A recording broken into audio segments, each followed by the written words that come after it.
Hey, it's Drew. And I'm guessing that as a podcast listener, you also enjoy audiobooks. Well, in that case, did you know the audio version of Renegade Marketing 12 Steps to Building Unbeatable B2B Brands was recently ranked the number one new B2B audio book by B2B Authority? Kind of cool, right? Anyway, you can find my book on Audible or your favorite audiobook platform. And speaking of audio, before we get into today's show, I do want to do a shout out to the professionals at Share Your Genius. We started working with them several months ago to make this show even better and have been blown away by their strategic and executional prowess. If you're thinking about starting a podcast or want to turbocharge your current show, be sure to talk to Rachel Downey at shareyourgenius.com and tell her Drew sent you. Okay, let's get on with today's episode. Hello, Renegade marketers. Welcome to Renegade Marketers Unite, the top rated podcast for B2B CMOs and other marketing obsessed individuals. You're about to listen to a recording of CMO Huddle Studio, our live show featuring the CMOs of CMO Huddles, a community that's sharing, caring, and daring each other to greatness every day of the week. This time, we've got a conversation with Ellina Shinnick of Hub International, Mika Yamamoto of F5, and Norman Guadagno of Mimecast. Okay, let's dive in. I'm your host, Drew Neiser, live from my home studio in New York City. Longtime listeners to my podcast and this show know I'm prone to rant about how B2B marketing has gotten ridiculously complicated in the last 4 years without a corresponding increase in effectiveness, particularly when it comes to where you spend your money digitally. In this show, I'm probably going to end up eating my words as these highly accomplished guests share how they are perfecting their complex digital marketing mix. So with that, let's bring on Ellina Shinnick, CMO of Hub International and star of episode 17. Hello, Ellina. How are you? Hi, Drew. Thanks for having me. Good to see you again. Yes, wonderful to see you again. Now, where are you? I'm in Chicago. Okay. All right. And now we noticed in our research that you are fluent in Russian, and and we're going to have the rest of the show in Russian. So just wanted to warn you in advance. And you speak Spanish. So how did the Russian happen? And did you ever consider a career as a linguist? Well, I'll answer the last part first. I do think I'm a linguist. I think being a marketer requires you to be a linguist, right? You're a professional who has to understand language, empathize with people, be creative with word choices, right? So I do think that part of my brain and passion is being used every day. I was born in Ukraine. I came here as a young child and grew up in the United States. And I was fortunate that my parents were relentless in forcing me to speak Russian because, as you know, when you're a little kid, you want to just fit in and not take part, but they said no. So I'm lucky that, I just grew up speaking multiple languages. It was second nature. And Spanish, I just happen to love all things Latin culture, Spanish culture. I've lived in Spain multiple times. Language comes easily to me, probably because I grew up in a dual language household. And so there it is in a nutshell, my love of language and my use of it every day. It's a great story for any folks, in bilingual households, the opportunity. I mean, kids can absorb 4 to 5 languages without breaking a sweat. It's really amazing. That's sort of one. And then the second thing is, do you have relatives in the Ukraine? And Thank you for asking. I don't. My entire family immigrated to various parts of the world. My parents have some close friends they grew up with. I don't know anyone there personally.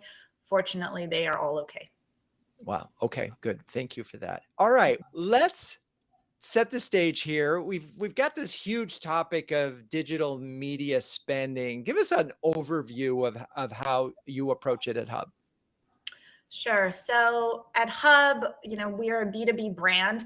We focus on middle market business and we do have some small business. For us, digital really continues to play today, mostly top of the funnel, right? We're not a D2C business, Hub International Retail. Now, we just launched a brand in June called View by Hub. That is a digital embedded insurance broker offering direct to consumer. And so that particular brand enables us to really deploy what you would call performance marketing in our world. And so that's a little bit more specific, where we're using channels and really looking at cost per lead acquisitions, et cetera. On the hub side, for us, digital is truly part of an omni-channel mix where we position our brand for brand awareness, and the bulk of our dollars are really spent through targeted ads, as well as with specific endemic partners. So those would be industry publications, and the thing that has worked the best for us with those digital buys are usually kind of takeovers. So takeovers of their emails that they're sending out to their subscribers. We use those primarily to focus on driving attendance and registration for our webinars, which is a very effective channel for us for lead gen and engagement.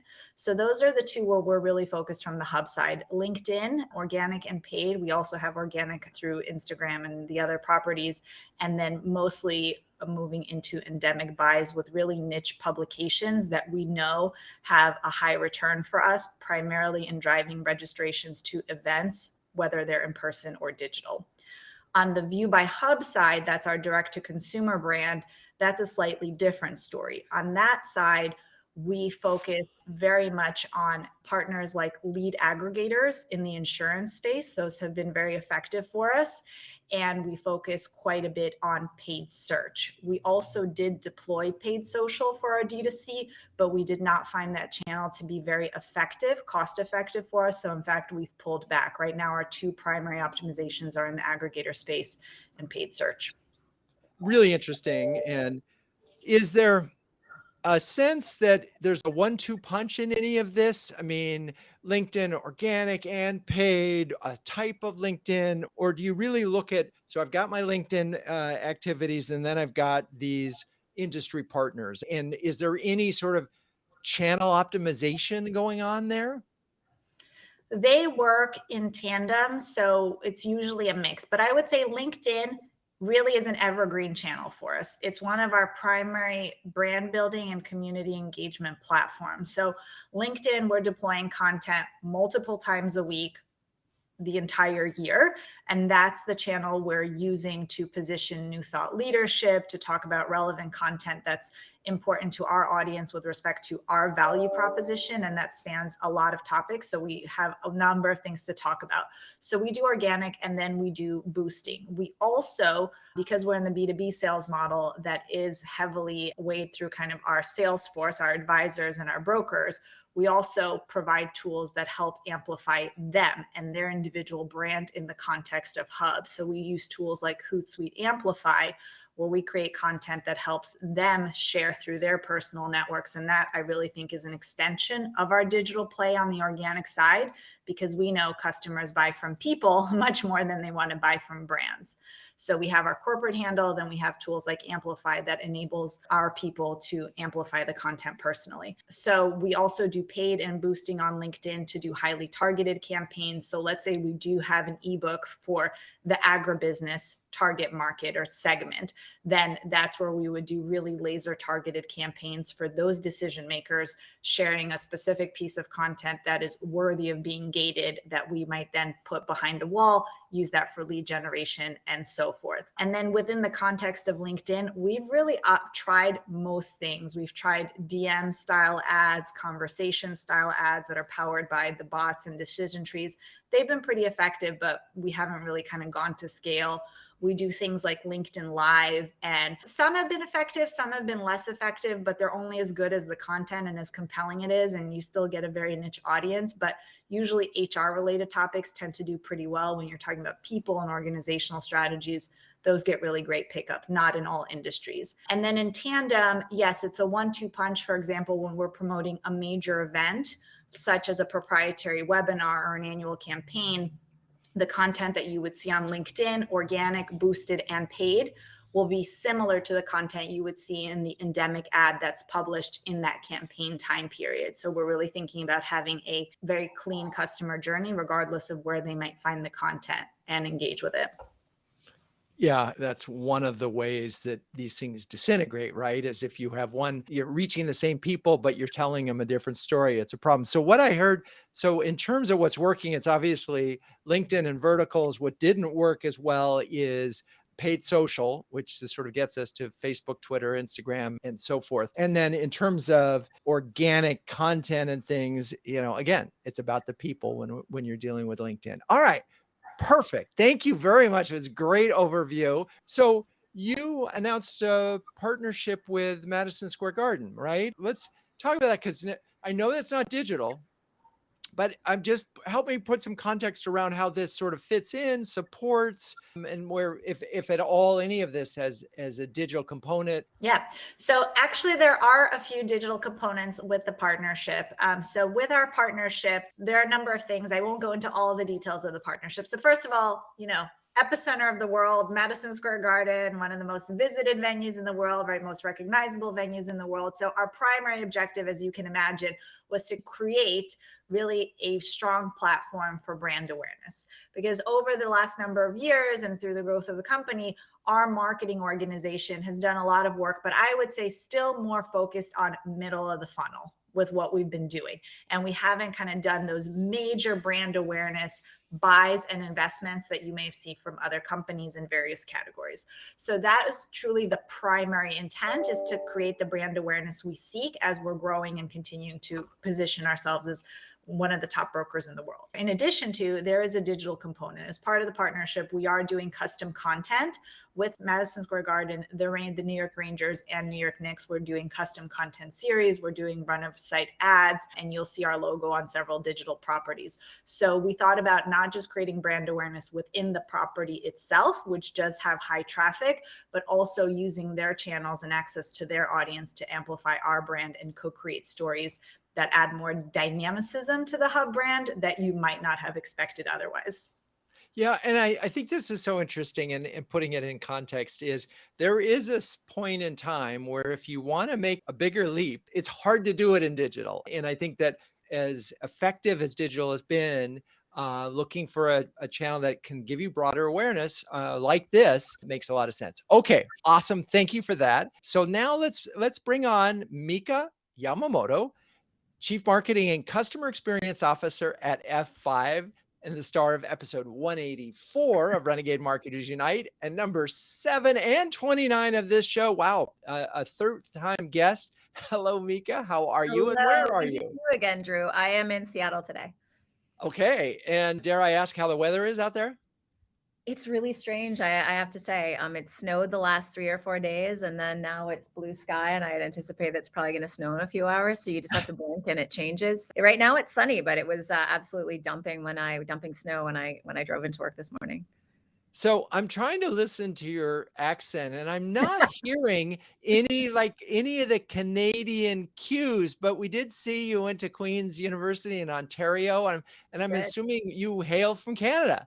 I do. I'm from Calgary, Alberta, in Canada. If my kids were listening to this, they would be shocked that you didn't know I was from Canada, just because they feel like I wheel that out at every chance I can get.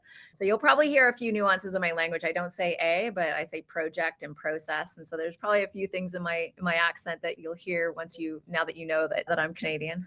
Yes, maybe about a boot. I kind of house, yeah. House, yeah. Totally. All right, we'll listen for those, and we'll get a thumbs up on those. But I also saw that you were building some bikes with the F5 team recently. Talk about that. Yeah, so at our company, we feel really strongly about what we do within community. We do so personally, and then we do so professionally. And so we wanted to, for the first time in 3 years, as is the case for many of us, we had our sales and marketing kickoff a few weeks ago in San Diego, and we were bringing all the marketers together, for which 60% of them had never actually gotten together live, because we hired 60% of them during the pandemic. So they hadn't met each other. We had a big team building exercise. So we thought, look, if we're gonna get together and do a team building exercise, let's do it to benefit the community as well. So we built over 25 bikes for kids in need in the San Diego area who wouldn't otherwise have received gift over the holidays and whose parents are struggling. And so we got to know our colleagues a lot better that came from all over the world. And we got to give some kids a gift over the holidays. What a great idea, and must so fun. And I'm imagining, because there's so many different things you could have done, and we've been talking about this a lot in huddles, is the tendency now is when you bring people together was, well, let's work.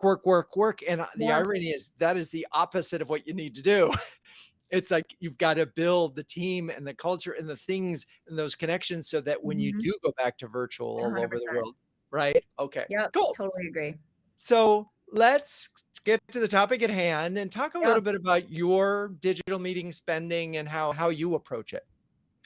I mean, I've been here for 3.5 years. 3.5 years ago, we actually had very little digital media spend. We were a hardware company. And so we believed at the company that much of what happens with customers happens in person.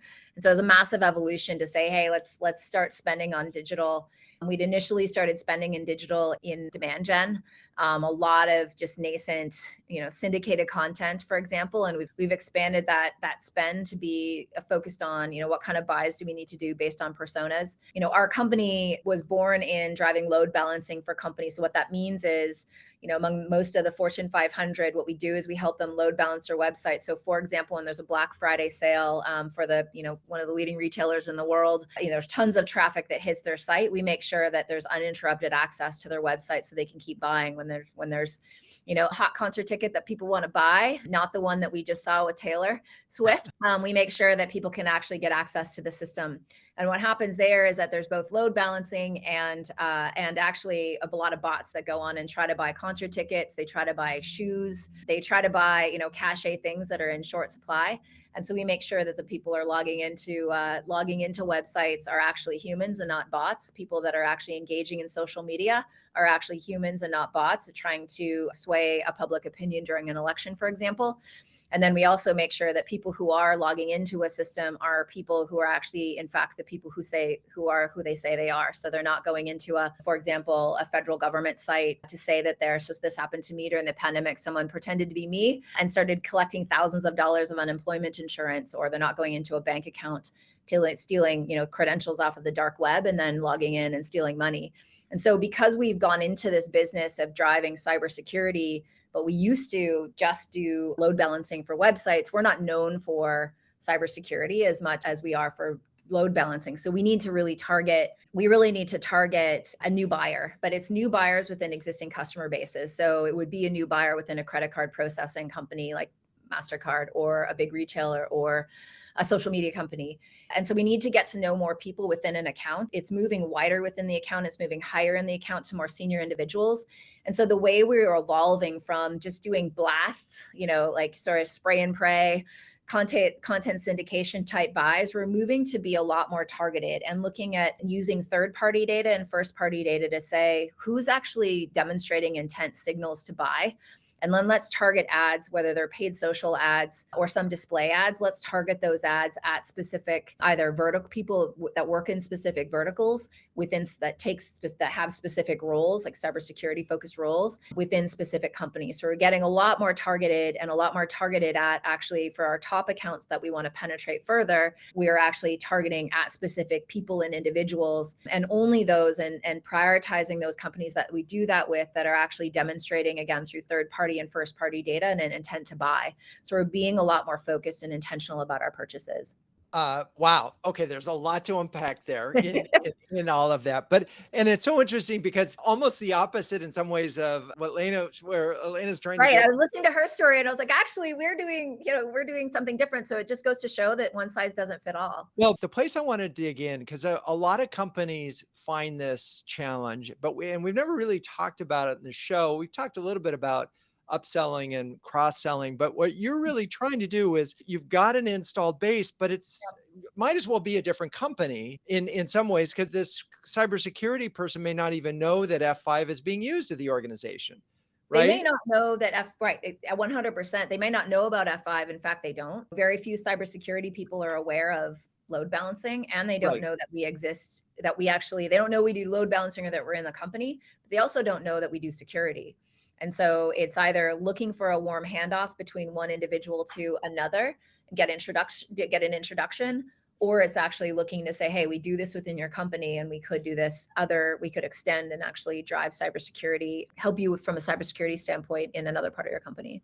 And we're already an approved vendor. Well, Right? I mean, right. And that matters a lot. It mattered a lot yeah. during COVID because people were more likely to do business with an approved vendor, even if they weren't already themselves doing business with that company. And we're finding that that actually is holding to be true as we look at an economically constrained environment.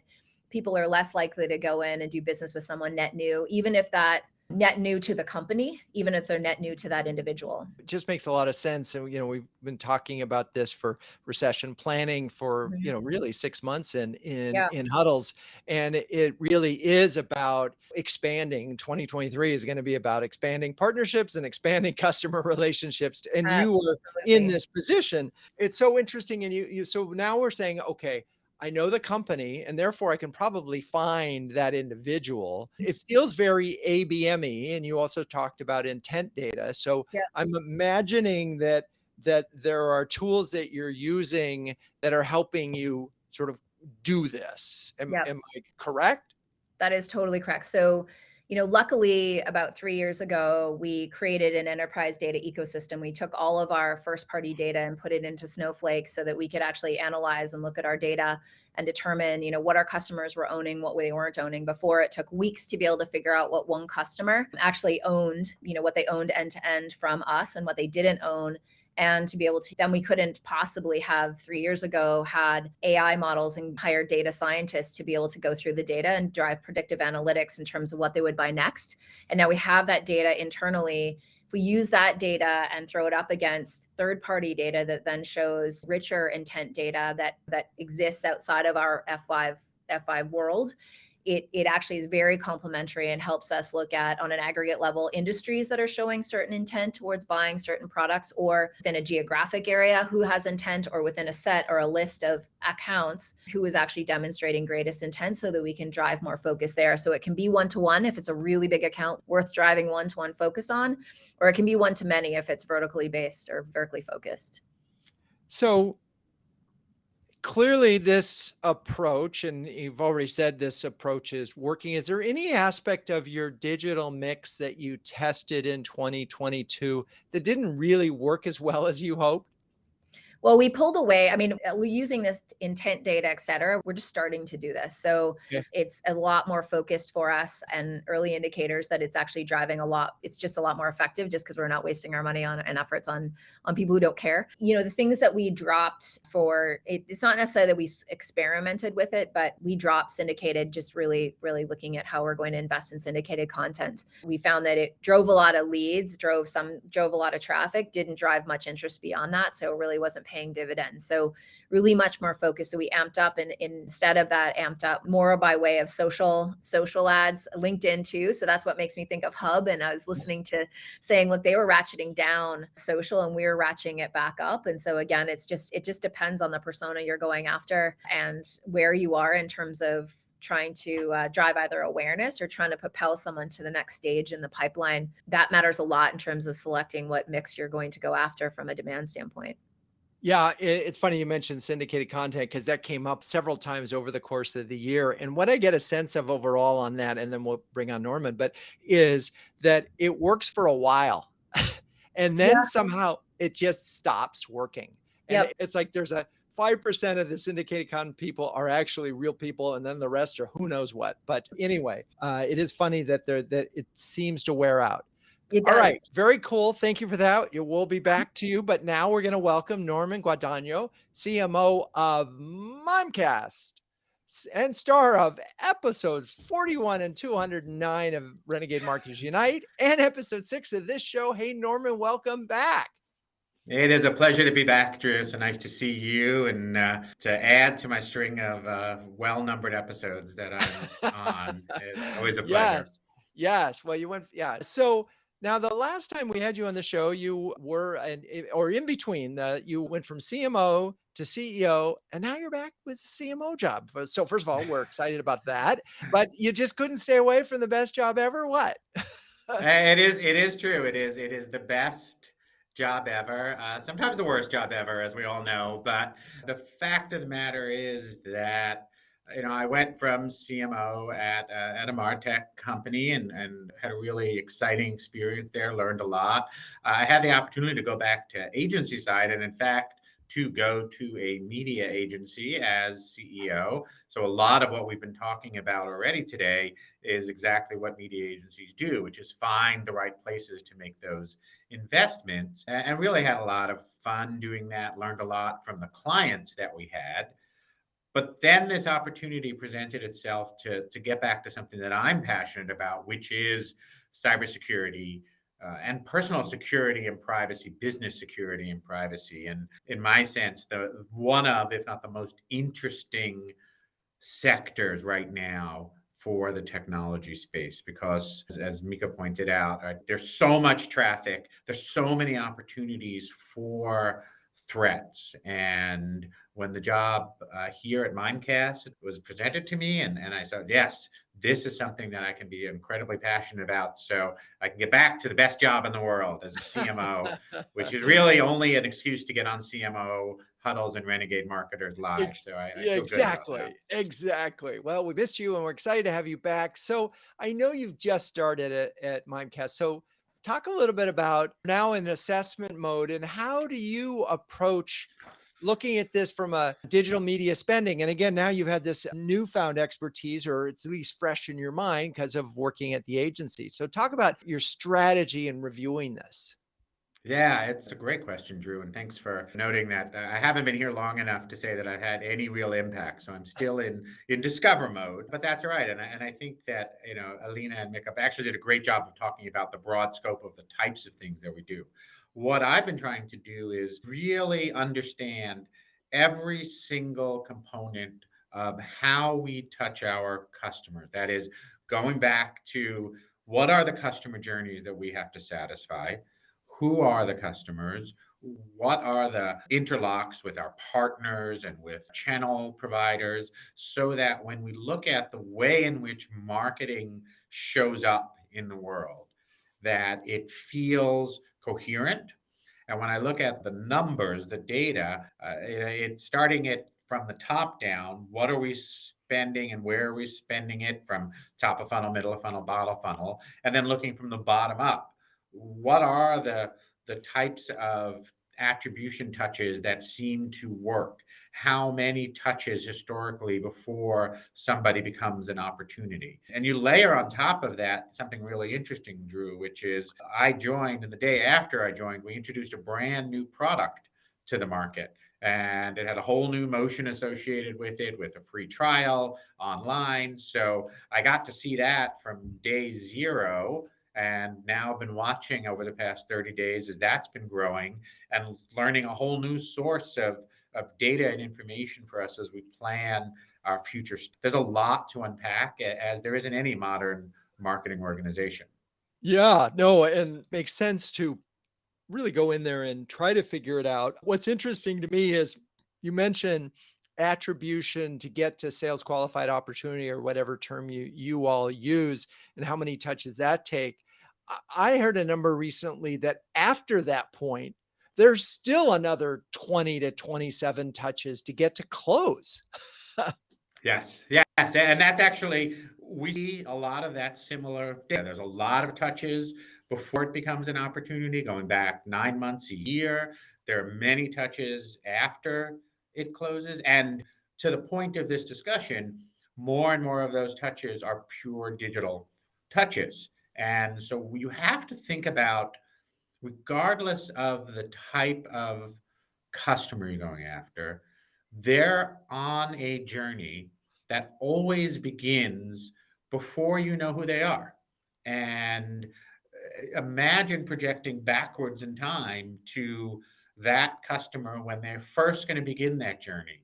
How can you think about the ways in which you're going to roll back and try to intercept them? Maybe it's at Madison Square Garden when they're going to see a concert. Maybe it's with content syndication, but as we talked about, that has its problems.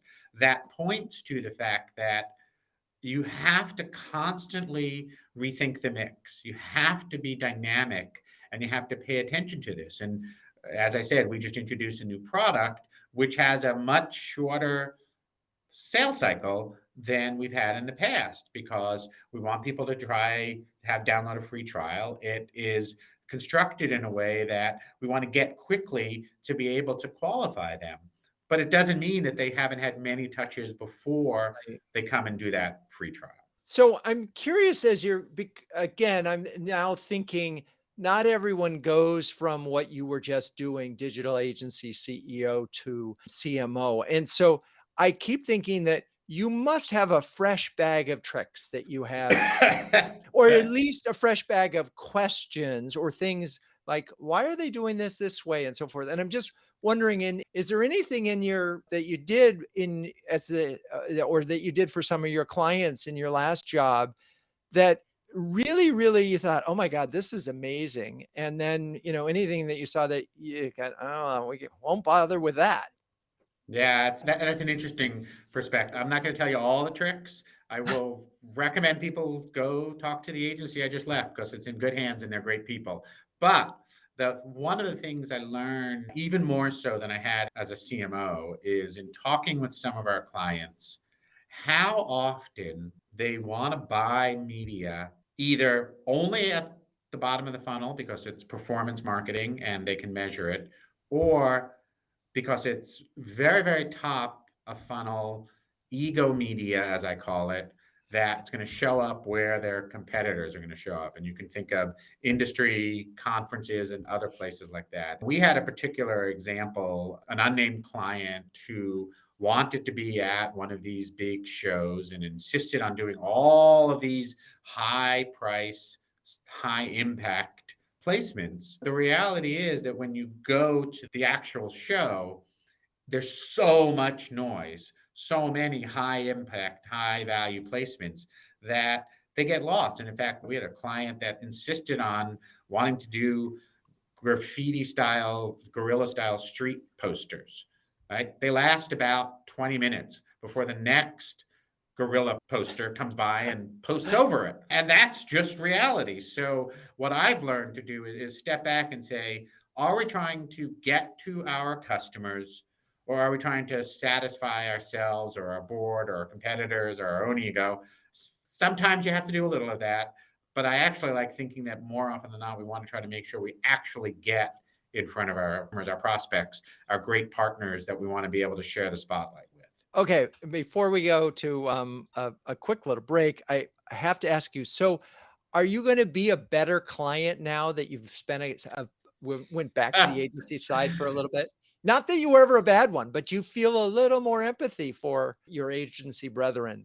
I do think I will try to be a better client. It's not the first time I've been on the agency side, right, so I've been back and forth. I always recommend that if you're going to be a great client-side marketer, getting some experience in the agency world sensitizes you to the reality of what they have to do.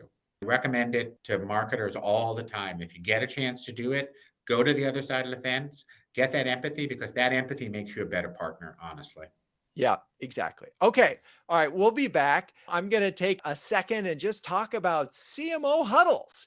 So, CMO Huddles was launched in 2020 as an exclusive community of over 100 highly effective B2B CMOs who share, care, and dare each other to greatness.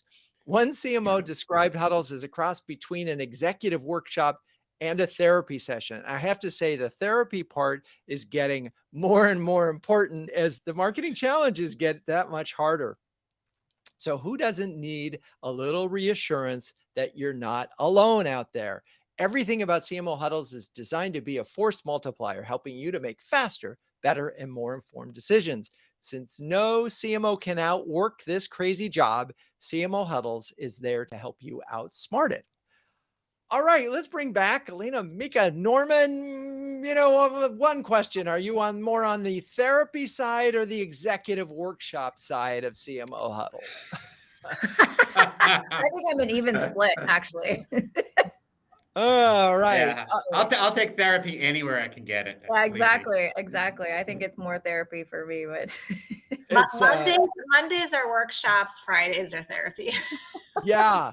Oh, it's so funny that you say that because we're making our make goods huddles now on Fridays, and the request was to put them way in the afternoon. I feel like we should call them the zombie huddle because everybody's so exhausted by Friday.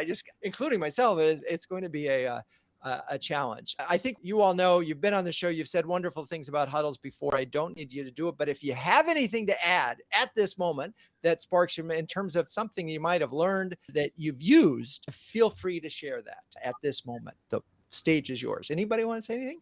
I think it's less about what I've learned that I've used, because I've learned a lot and used a lot. It's more an encouragement if you're subscribing but not using huddles, or if you're thinking about doing so, it's that it's a really great forum to be able to say what's on your mind in terms of, hey, I'd like to know more about how people are driving trade-offs in digital marketing between awareness and demand gen. How are people going back to the notion of events? How are you dealing with a hybrid workforce, ...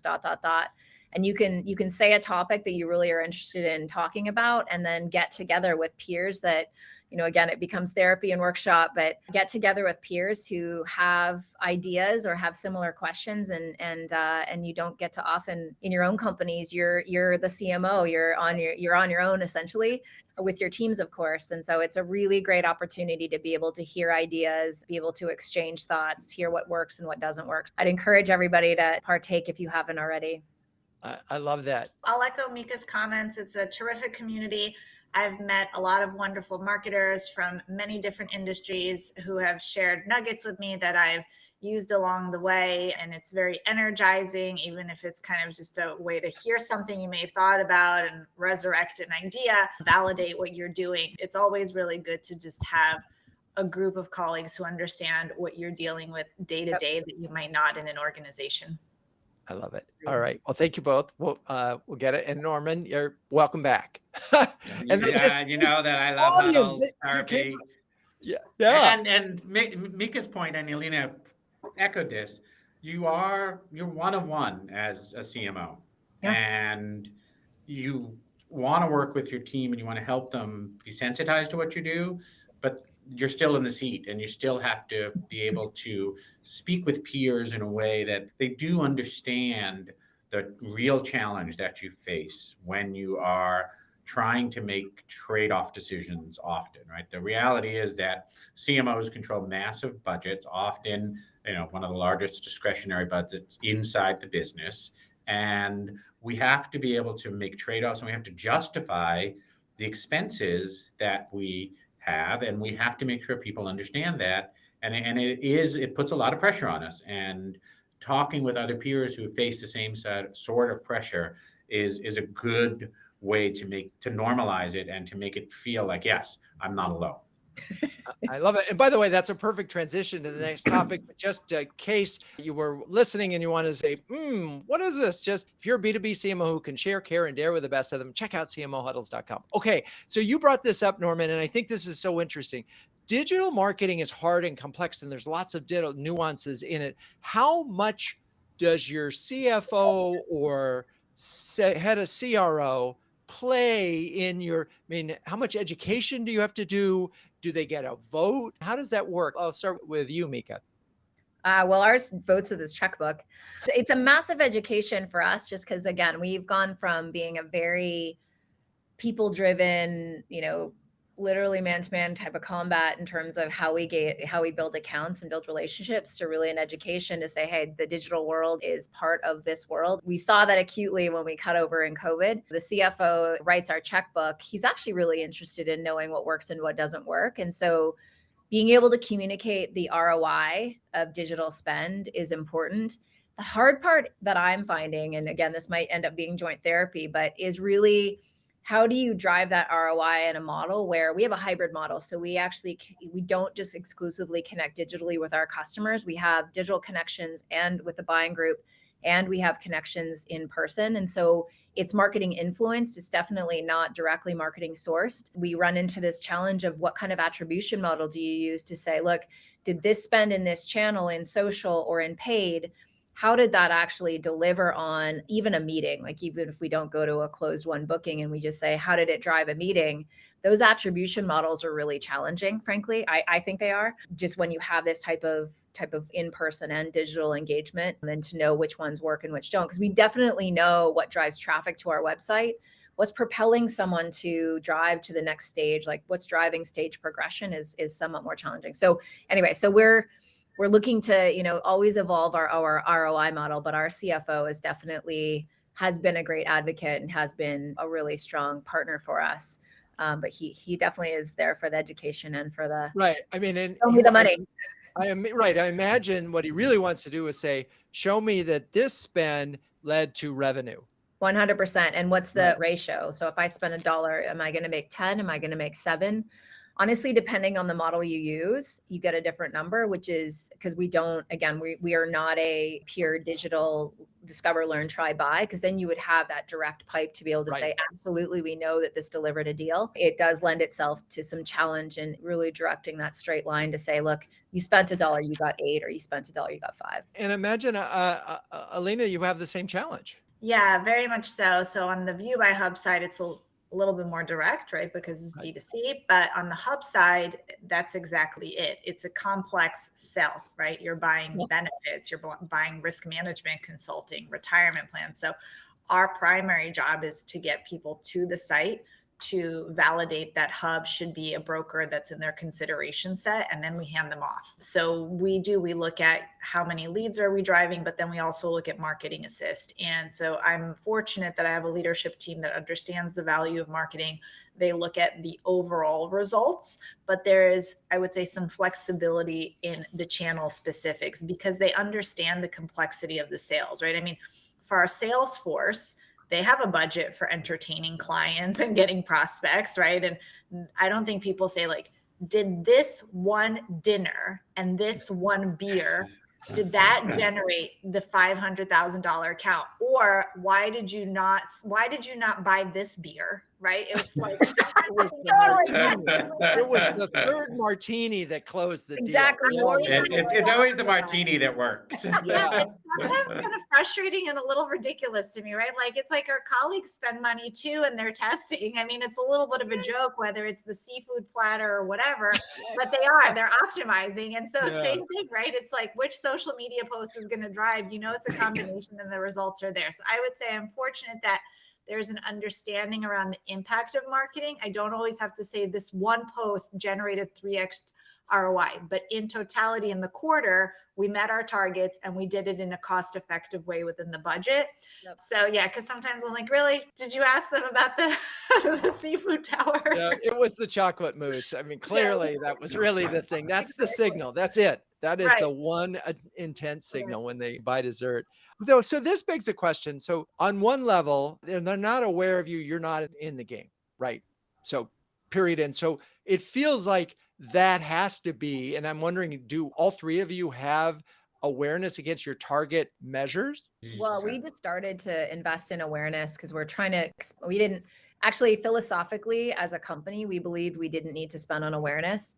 It took 2 years to actually justify that we should spend on awareness, and we couldn't hire fast enough and we couldn't make ourselves aware, couldn't make others aware enough that we existed to hire people. So that actually was the last straw to say, look, we really need to get out there to drive awareness. And we started to invest in awareness.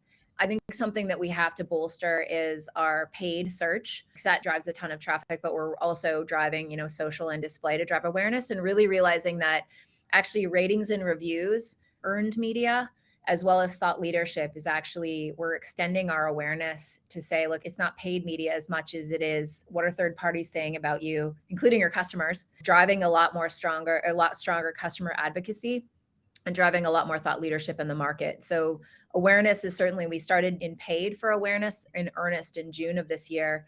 We combined that paid with in-person as we started to go back to events. We were actually doing classic 2010 moves of wrapping cabs and buying ads in airports. But the compliment actually really, really worked. And it was probably because we were just coming back into physical events where it was actually novel again to see your brand in a physical space. We're definitely amping up our spend on awareness to hire and retain talent, to keep our partners actually realizing we're relevant, to keep our existing customers realizing we're relevant, and also to attract new customers. Amazing. Yeah. So at least, and you can see, and you'll see it both in terms of the performance of your search, because the more aware you are, the lower cost per click it'll be because more people will choose it. And you'll see it hopefully in other ways. as you said, these are complex sales and so forth. So I'm wondering, though, in light of all this, and when we're dealing with the world of marketing influence or marketing assist, both pre-qualified lead and post, how are you deciding what's effective either before or in the pre get to the lead part or the post close the deal? And how are you sort of pulling the levers? Yeah, marketing is just every sale. I mean, they're not gonna buy without going to your website. Probably not gonna buy without trying to look at a video on the site or But that question, Drew, is I think the essence of you can't have a static plan anymore. You truly have to be moving along with the dynamics of the market. And Mika pointed out the fact that coming back after the pandemic, it was great to go into out of home advertising because people weren't used to it. They were back out in the world. But all of a sudden, everybody jumps into out of home advertising and then you become lost again. So you have to pivot somewhere else. And you have to keep your brand relevant because there are thousands of new brands in every category being created every day, and they're all vying for that top of mind, top of funnel, early stage awareness. So you have to play in that game. And you have to make sure as you guide them through that journey, it's very easy to say, oh, yeah, this touch, it worked. We bought them the beer, right? They got over the line. it was the But most. but Yep. the reality is, and you pointed this out, like if all we did was calculate what works, and we would spend 100% of our dollars on search, except search doesn't work that way. But search always reliably gives you clicks, but we know not to spend 100% of our dollars on search Right. because it misses everything else. And what we have to do is peel back from we know that works really well. And I always look at it through the lens of search is sort of well known. You can lower your cost per click by making sure you have greater awareness and investing in it, but it works in a fairly predictable way usually. And if you start to back out from what's the actual minimal amount you can spend on search to get the results you want, you can start moving your dollars back to earlier stages and thinking about the right level of investment at each of those stages to arrive at that well-known, easy to measure thing that happens right before they hit your website. Then you take them on that journey post-click as well. And you have to invest in more thought leadership, more contact with people, bots on the site. Those are additional post-click things you have to think about. So getting to this issue of attribution, which we talk about, and I'm curious, are any of you using a tool like Visible and does it work? Not to put them on the spot. Do you have a tool that you're using for attribution? We're using Visible. Okay. We have one. Again, we're just looking at the model just because we're struggling with how much weight we put on any one of the touch points to say this was the touch point. It was this beer. It is the same as, so I love that. I love that analogy. Was it the beer? Was it the creme brulee? Was it the mousse? Was it the webinar? Was it the fact that they downloaded this white paper? Was it the fact that they came to this physical event? And it was probably yes, yes, and yes. Right. And so that attribution model is so hard that they attended. It's hard to know that they attended a webinar and saw the whole thing. Did they watch it on mute the whole time? So it's just so hard to know whether that was the thing that led to the meeting. And so we do use it. We're combining that with, look, when people do come to a webinar, the percentage of people that then go to the next interesting moment or the next conversation. And so we're looking at more of that in terms of, look, if they came to a physical event, if they went to a webinar, if they read a white paper, how many of those people then went and did something else? And that's how we're actually generating a lot more value, in addition to, information again about Visible, in addition to information where we're looking at the buying group, not just the individual that's buying that our sellers are connecting with, but looking at whether we're expanding the buying group or contracting the buying group, and how many people in a buying group actually is correlated to the size and velocity of a deal. It's the attribution models themselves in and of themselves, I think, are really challenging to be able to say, yes, absolutely, this is what works. I think for us, we need to look at a combination of data points. Yeah, I mean, and if we get to this world where there's 27 touches after we've got a qualified opportunity, then you're really at this impossible notion of which of 100%. those 27 mattered, kind of all of them. Right. Right. Kind of all, and that's really, so this is a difficult part of it, but I know we're going to get better at it. And I know you all have data people who help you get better at it, because you have to make choices, right? We have to optimize, and it is some combination. I typically on the show find a moment to ask what Ben Franklin would say, and he would struggle with this because digital didn't exist at his time, but he was in the media business. He was a publisher, and he sold advertising in the Philadelphia Gazette and other things that he published. But he looked at spending from a personal finance standpoint. And what I think he might remind us of, if you know how to spend less than you get, in other words, your money and you make it, you have the philosopher's stone.